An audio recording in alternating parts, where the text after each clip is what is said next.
Let's go on a walk together, shall we?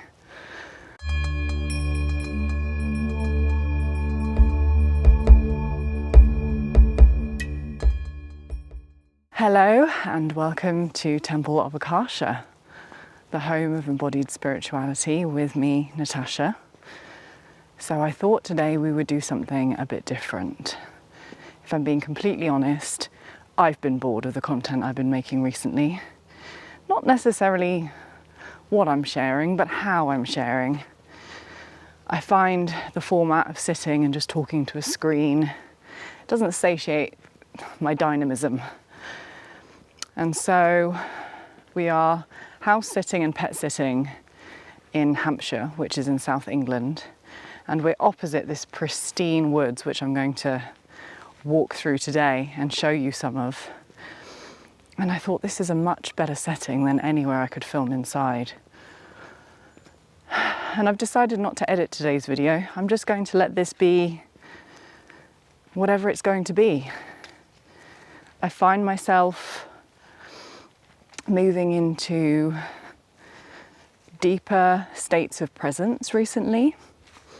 I know I'm not alone in having felt incredibly tested by the recent energetic shitstorms, we could call it. And last week, at the time of filming this, was particularly challenging for me.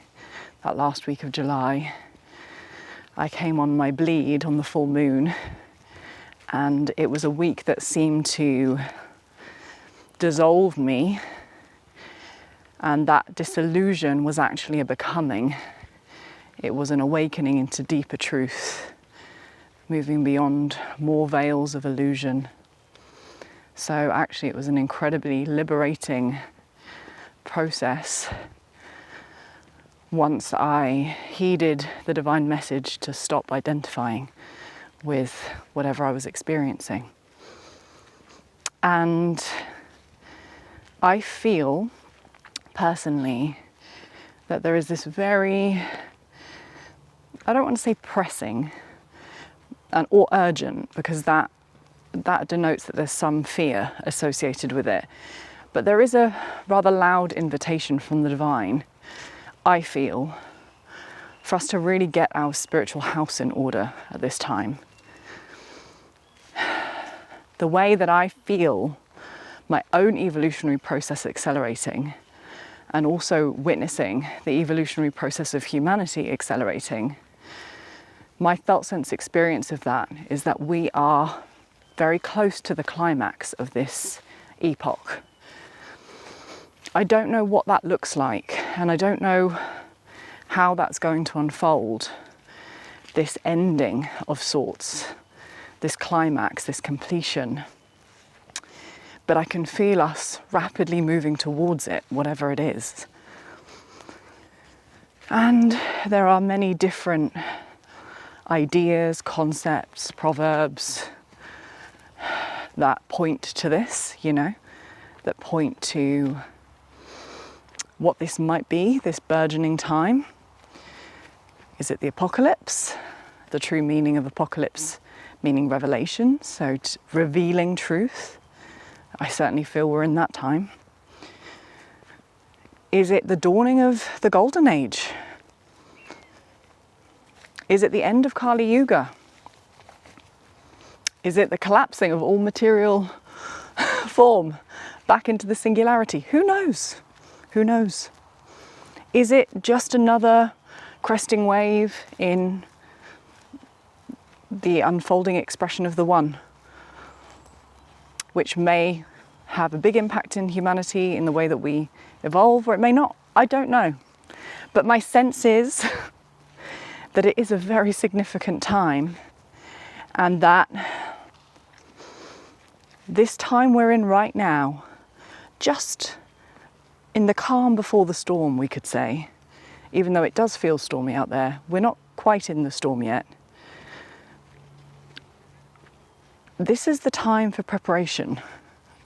This is the time for no longer being dazzled by the distractions of the form world, And for those of us on a genuine path orientating towards spiritual truth, love, liberation, I feel that our greatest invitation right now is to keep our eyes focused firmly on God and truth and love and liberation, and let those things guide how we move, breathe, embody, choose to experience this reality moving forwards. We have to be the ones to lead this change. If we have the awareness that what Earth is experiencing is veiled in distortion and illusion, we must become the change. We must become the way, the bridges beyond Maya. I'm reading a really profound book called Immortal Self. I'll leave a link to it in the description. And whether it's a true story or whether it's been embellished upon or whether it's totally fabricated, I don't know. But I do resonate very deeply with the contents, and it's pointing to a man's journey into a secret valley in the Himalayas where he meets a small group of immortal masters, beings from a very long ancient lineage that have transcended the illusions of form. And it really speaks to the part of me that is very orientated towards mastery. And I've had this within me unknowingly my entire life. I was not conscious of what this impulse was, but it's been in me. And it is this sense that there is nothing to me more important, more holy, more satisfying perhaps than dedicating myself to true liberation. And initially on my spiritual path, I did this from a very, very impulsive energy of seeking, thinking that there was something to fix and heal, that I was in some way broken and that liberation would fix me. So there was still a lot of duality in how I approached my healing journey.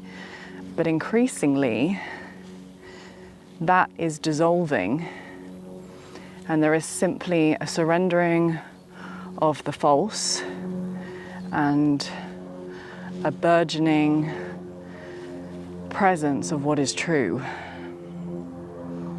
And I want to stop here for a moment, because where I am right now is really, really special, and I want to share it with you all. I don't know if you can see it very well. I'm in a corridor, and in that corridor is this beautiful, luscious green path flanked by beautiful trees and wildflowers. And it's funny that I'm speaking about this path of mastery in this book, which sounds like it's, absolutely idyllic and pristine, the conditions the man's speaking about, when I'm in this beautiful valley almost here in Hampshire. So there is a sense of, at least for my own soul's trajectory, I feel like sitting down, so we're going to sit down. For my own soul's trajectory, there is this sense of really dissolving so many fallacies, and in the space of all that I thought was true is emerging a clarity and a presence and joy and bliss and love that I was seeking hungrily for so much of my journey. And I'm realizing it's actually effortless.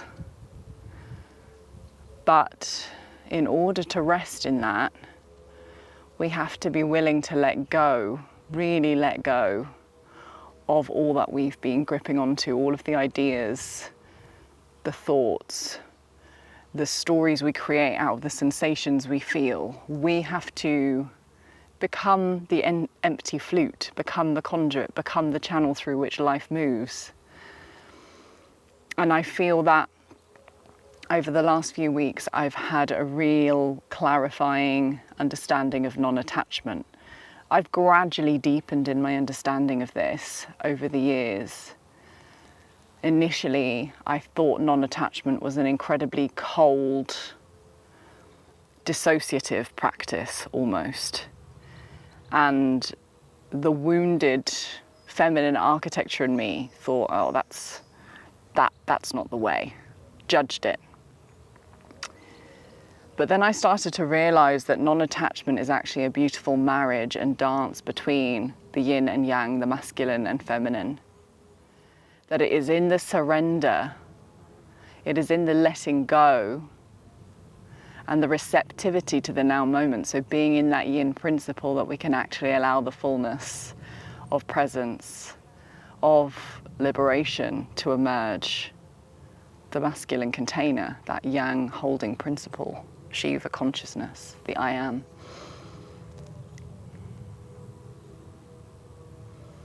And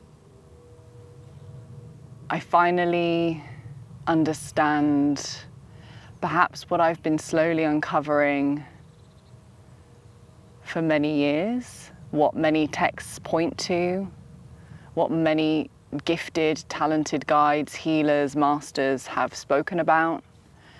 Until it is embodied and directly experienced, it is still just a concept, and we cannot truly know it.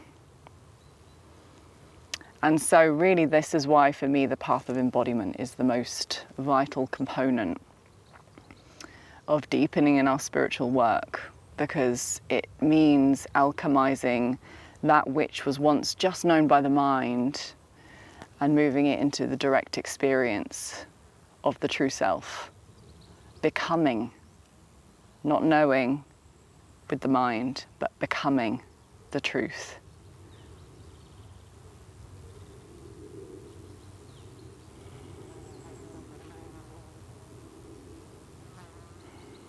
And I speak about this in other videos, but I cannot emphasize enough that if you too also hold this desire for mastery, if you too also feel this soulful impulse towards liberation,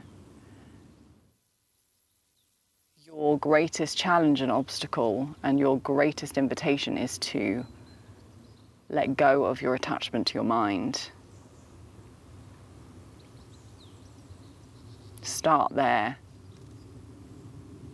Start with observing every cresting wave of thought that emerges and noticing that you don't have to hold on to that thought. You can just let it pass by. The same is also true for emotions. This is, I think, where a lot of people get stuck. Okay, maybe it's possible to observe the mind, but then over time we start to contact and become conscious of emotional content that feels very compelling. And unless we have truly deepened in our capacity to be present, which is that masculine principle, that masculine quality of holding, the I am holds the space for the dynamism of Shakti, for the dynamism of life, for the flow of Kundalini. If we haven't expanded our capacity to be present, we will really struggle to meet the flow of emotion and feelings and felt sense experience that emerges as part of experiencing our humanity. But the invitation, like the invitation with the mind, is to also not grab, hold on to, or let anything stick in terms of energy and motion through the body. To not restrict or try to resist, because actually in our doing so, we are in some way anchoring ourselves to that thing. We are giving that particular emotional sensation emphasis and importance. We are making it something big. We are inflating it when really it's just the flow of energy. And so the words that came to me at the beginning of this year when I was in New Zealand were, don't touch the mind, because it's sticky. And the same is also true for emotions, in that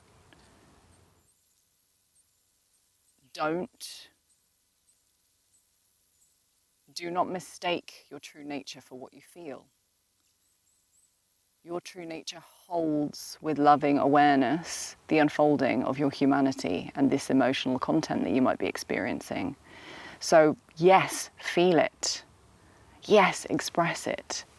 That is absolutely part of the process. I am not an advocate, as I hope you know by now if you've been on my channel for a while, of suppressing, denying, shaming the human experience. To me, this is the tantric path of marrying the humanity and the divinity. This path of union is indeed a holy communion. And I think that far too many spiritual schools or teachings have focused so much on transcendental aspects and really forgotten the holiness and sacredness of being in form and all that we get to experience as a result of being in a world full of contrast. This contrast provides the stage for which we can actually expand into greater capacities to love. We wouldn't be able to experience the bliss and the joy of awakening, of opening our boundless hearts, if we did not know contrast. It's only through the dark that you know light. So with our emotional content, and there's a lot of it emerging for many of us right now, it is not to shame or deny the emotional content. Can you lovingly embrace it without holding on to it? Can you lovingly allow it without attaching to it as part of who you are, as part of a story, as part of an identity, as part of something that defines you? Because the minute you try to define yourself, you are making yourself that which you are not. You are making yourself smaller. You are making yourself something that is not a true reflection of the true self.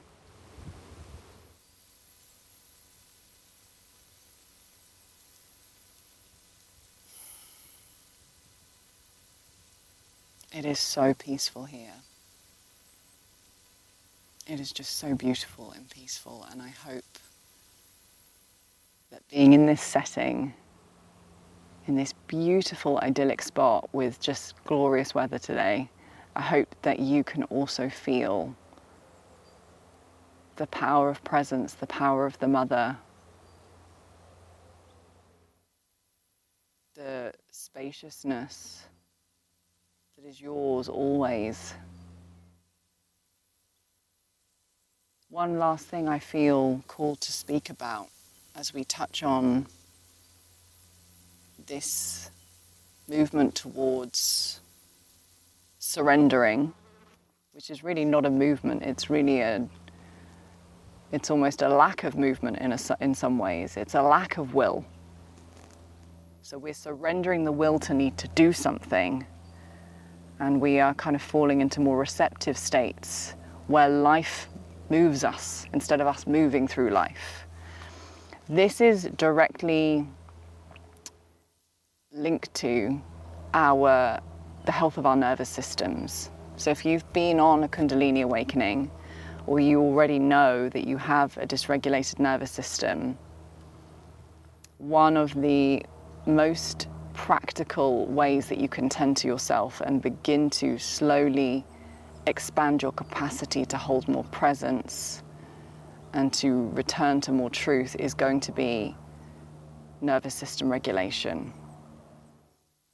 One of the greatest practices, I think, for doing this is yoga nidra, which is something I failed to mention in my video on grounding and anchoring in the body. I'm going to put that in the comments in there, because yoga nidra is just an exquisite practice for us creating the conditions to surrender in a space that's guided and safe, and touch on the states that I'm speaking about in a contained way.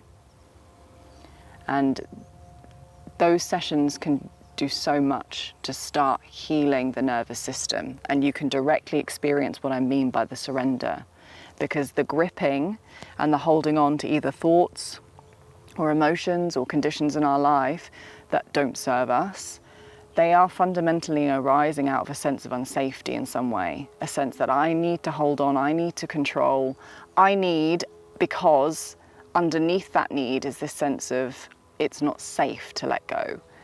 I don't trust what I'm letting go into, because we've had direct experiences or inherited experiences that validate that belief.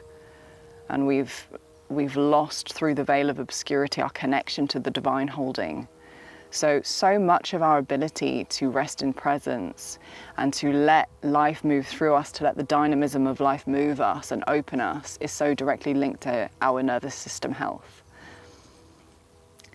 And so I would suggest, if you are moving through an awakening that's challenging, or you are also feeling a real call towards the path that I'm speaking about, this way of being that I'm speaking about, this return to truth that I'm speaking about, I invite you to lean into the health and state of regulation of your nervous system. Start there. Start with how content, present, at peace you feel in the day. Notice the moments where anxiety arises. Notice the moments where there's a gripping, there's a contraction, there's a tension that forms, where there's an elevation in heart rate, where perhaps a subtle or obvious sense of unsafety emerges. Just notice those moments and give yourself the grace in each and every moment, not to judge that, but to simply breathe into it. Notice it. Don't feed it with the mind. Just breathe into it. And if we can incrementally start to invite softening and surrender in those moments, in our lived moment-to-moment experience, we can really begin to alter these habituated ways. We can truly start to reform our experience of life through these organic bodies and nervous systems, and our experience of our divinity.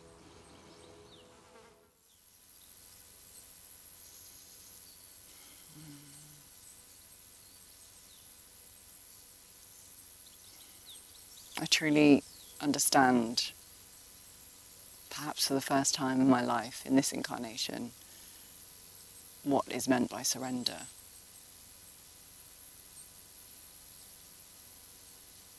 And it's like returning home.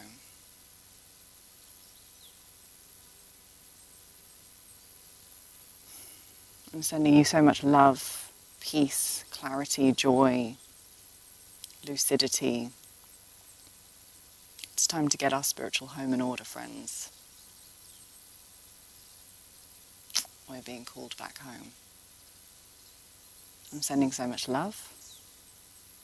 And if you're watching this in real time, my booking calendar for one-to-one sessions is open via my website. I'll leave the link to that in the description box. There are limited spaces for that available because I choose to work with only a limited number of people at a time for my own health and well-being, and to make sure that I can best serve those people with integrity. So if that calls to you, you can explore that in your own time. If this resonates with you, I invite you to like, share and subscribe. It helps my content, this vibration, reach the right people who are in resonance. And I look forward to connecting with you again in the next video.